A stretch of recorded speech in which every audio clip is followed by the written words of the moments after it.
पाकिस्तान के नायब वज़ीर-ए-आज़म और वज़ीर ख़ारजा इसहाक डार साहब ईरान के अफजूदा यूरेनियम के हवाले से क्या कह रहे हैं? जी बुखारी साहब, पाकिस्तान ऑब्वियसली बतौर सालिस किरदार अदा कर रहा है और सारी सिचुएशन से आगाह हैं हमारे सारे हुक्मरान। तो इसहाक डार साहब की ये बात कि अमेरिका की ये डिमांड कि अफजूदा यूरेनियम जो है वो मुल्क से बाहर मुंतकिल की जाए, वो ईरान उस पर एग्री नहीं कर रहा। I think there is something much more than what's I see. वो ये है कि न्यूक्लियर के हवाले से अभी भी आप देखें कि जो ट्रंप हैं वो क्या दावे कर रहे हैं और जो अमेरिकन डेलीगेशन वहाँ था इंक्लूडिंग वैंस वो क्या दावे कर रहे हैं। उनका ख्याल ये है कि एक तो ये कि इस यूरेनियम को अल्टीमेटली अमेरिका हासिल कर लेगा, which the Iranian have said thank you very much, good knowing you, go to hell. ठीक है, कोई सवाल ही पैदा नहीं होता। और ये नई पोजीशन नहीं है ईरान की, फ्रॉम डे वन ये पोजीशन है कि this is as dear to us as our land, ये हमारी है और हमारे पास ही रहेगी, किसी को नहीं देंगे। एक बात। दूसरी बात यह है कि उन्होंने वाज़े तौर पर यह कह दिया है कि ये कहीं नहीं जाएगी। और इसहाक डार कह रहे हैं, जो कुछ मैं समझ पाया हूँ, कि ईरान ने इसके ऊपर तो Iran has put it's foot down कि जनाब ये तो भूल जाए, हम इसकी अफसूदगी का लेवल कम कर सकते हैं लेकिन ये देंगे नहीं भाई साहब आपको, ये किसी के बाप की जागीर नहीं है। एक बात तो ये है। दूसरी बात ये है कि इसके लिए भी वर्किंग ग्रुप्स बन गए हैं जो इसकी बाकी की तफसीलात तय करेंगे। जो ट्रंप का और जेडी वैंस का फरमाना है ना कि जी वो तैयार हो गए हैं IAEA की इंस्पेक्शंस के लिए, आप मुझे ये बताएं ईरान जिन तजर्बों से गुजर चुका है वो उन इंस्पेक्टर्स को ले जाएगा उन साइट्स के ऊपर ताकि अमेरिका को भी और इसराइल को भी पता चल जाए कि वो कहाँ कहाँ है। आप ज़रा सोचें ना, दिमाग से अगर आप इस्तेमाल करें तो Iran would never like it, Iran would never let it do. वो ज़रूर डेलीगेशन को रिसीव करेगा उसको, लेकिन उनको साइट्स पर लेके नहीं जाएगा, उनसे बात करेगा, उन्हें यकीन दहानियाँ कराएगा, ये सब कुछ करेगा। लेकिन साइट्स की विज़िट जो है वो ईरान ने कैटेगोरिकली कह दिया है कि हम ना इसकी इजाज़त देंगे और ना ही इसका कोई सवाल उठता है। तो बुखारी साहब, ट्रंप तो कह रहे हैं कि अगर ईरान अपनी एटमी तनसीबात के मुकम्मल मुआयने पर रजामंद ना होता तो ये बातचीत होती ही नहीं। देखिए, मैंने फिर आपसे कहा ट्रंप को मार्जिन दीजिए, उसने कुछ ना कुछ कहना है अपनी इंटरनल कंजप्शन के लिए। फेस सेविंग, सेफ एग्जिट, इतनी दफ़ा तो हमारे प्रोग्राम में इसके ऊपर बात हो चुकी है। क्या वो ये कहे कि मैं जूतियाँ खा के निकला हूँ ईरान से? क्या वो ये कहे कि हमारी कोई बात नहीं मानी ईरान ने? ये तो नहीं होता ना। वो अपने आवाम की कंजम्पशन के लिए कहेंगे हमने ये भी किया, हमने ये भी अचीव किया, हमने ये भी। आबना हुर्मत को खुलाना को क्रेडिट लेने वाली बात है, वो तो खुली थी पहले, लेकिन उसके बावजूद बार बार कहने के देखे हमने खुलवा दी, देखे वो ऑयल जो है उसकी कीमतें गिर गई, देखे इंटरनेशनल स्टॉक मार्केट जो है वो इम्प्रूव कर रही हैं। तो बहानेबाजी है ना, ये सिर्फ पब्लिक को बताने के लिए कि हमने ये भी कर लिया, ये भी कर लिया। इससे आगे बढ़ने से पहले मेरा ख्याल जेडी वैंस जो कुछ कह रहे हैं वो इम्पोर्टेंट है। उन्होंने कहा कि ईरान के साथ एक कामयाब मुआहदे की बुनियाद रख दी है, हम पूरे खित्ते में जंगबंदी के ख्वाहिशमंद हैं। That means Iranian point of view that Lebanon is essential part of any understanding and agreement has been accepted by Vance. बिल्कुल, आप बुखारी साहब ठीक कह रहे हैं कि अमेरिका तो इस बात पर एग्रीड है कि लेबनान के अंदर जंगबंदी होनी चाहिए, उसके लिए एक उन्होंने डी कन्फ्लिक्शन सेल भी बना दिया है।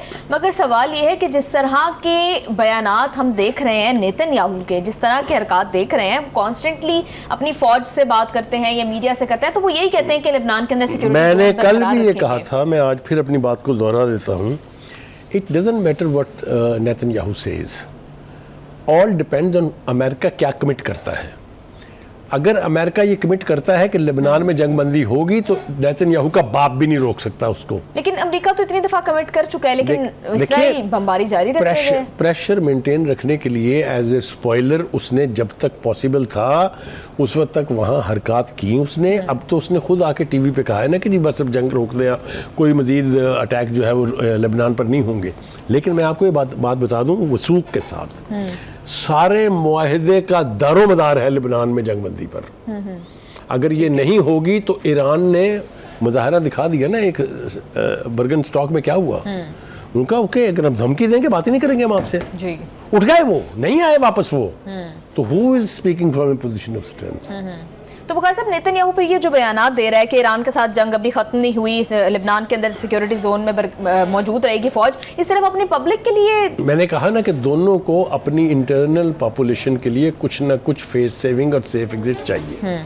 बयानात की हद तक ठीक है, लेकिन अगर इस मुआहदे को आप देखें, पहली शिक हमने इसका एनालिसिस किया था, आपको याद है 14 पॉइंट्स का? बिल्कुल। पहला पॉइंट क्या था? War in all war zones including Lebanon. जब ये लफ्ज़ बुनियादी तौर पर पहली शिक में शामिल है तो मैं ये मानने के लिए तैयार नहीं कि इसके ऊपर अमल ना हो और मुआहिदा आगे बढ़ जाए। बिल्कुल ठीक है। बुखारी साहब, अब आते हैं डोनाल्ड ट्रंप। आपने पब्लिक की बात की, फिर डोनाल्ड ट्रंप के जहनी हालात के बारे में बहुत सारी बातें हम पहले भी देखते रहे अमेरिका के अंदर करते भी रहे हैं। हाँ, हम करते भी रहे हैं उनको डिस्कस, बिल्कुल। तो अब उनकी अपनी स्ट्रेटजी यानी फैमिली की तरफ से डोनाल्ड ट्रंप की मेंटल कंडीशन और फिजिकल कंडीशन के ऊपर किस तरह के बयान आ रहे हैं? जी बुखारी साहब, उनकी भतीजी ये बात कर रही है। ये एंडोर्समेंट है उस चीज़ की जो पहले से एक से ज़्यादा दफ़ा कही जा चुकी। क्या अमेरिकन जो इलेक्टेड रिप्रेजेंटेटिव्स हैं उन्होंने नहीं कहा कि ये शख्स पागल है? क्या वहाँ के जो सर्वेज हैं उसमें नहीं कहा गया कि he is out of his mind? क्या हम अपने प्रोग्रामों में नहीं कहते रहे कि ये दीवानगी है? आज उसके घर के अपने एक फ़र्द ने कह दिया है कि जिस किस्म की पैटी नॉनसेंसिकल हरकतें वो करते हैं, और उन्होंने मिसाल दे के साबित किया कि रातों को जागते हैं, कहीं मसीहा बन जाते हैं, कहीं जीसस का रोल इख्तियार कर लेते हैं, कहीं बैरी कजाक बन जाते हैं, कहीं बंदूक लेके खड़े हैं। ये नॉर्मल माइंड के बंदे की, and a person who heads the most powerful nation of the world, ये उसकी हरकत है। ये पागलपन नहीं तो और क्या है? और अब वो भी कह रहे हैं कि नाम है, घर के लोग कह रहे हैं कि पागल है। हाँ जी। तो मेरे ख्याल से अब हमें मुतालबा करना चाहिए अमेरिकन कौम से कि खुदा के लिए इस पागल शख्स से जान छुड़ाएं। तो बुखारी साहब, अमेरिकन कॉन्स्टिट्यूशन तो डिमांड करता है कि president should be in a sound physical and mental state. तो क्या ये बात एक इंक्वायरी खोल सकती है और डोनाल्ड ट्रंप को अल्टीमेटली प्रेसिडेंसी से हाथ धोना पड़ सकता है? इसके बारे में तो ऑलरेडी मूव्स हैं, 2-3 तो जो रेजोल्यूशन पास नहीं हो सकी because of his majority in the senate, वो यही तो थी कि ये अकल से आरी शख्स है, ये फैसले करने की पोजीशन में नहीं है, इससे हमारी जान छुड़ाएं। और जो इम्पीचमेंट की हम बात करते हैं उसमें भी पहली प्री रिक्विजिट ये है कि a person is not in control of his mind, he is not cable of taking Sen decisions, उसको सदर नहीं होना चाहिए। तो अब तो मेरा ख्याल है जिसको मैं तो ये कहूँगा कि अब तो क्वालिफाई हो गया कि भाई पागल है। अब ये अमेरिकी कौम पर है कि उन्होंने उससे जान छुड़ानी है कि नहीं छुड़ानी है। ये जो मिड टर्म इलेक्शन आ रहा है ज़्यादा दूर नहीं है, नवंबर में होना है, तो पता जाएगा, तो पता जाएगा ट्रंप को भी। बिल्कुल ठीक कह रहे हैं आप बुखारी साहब।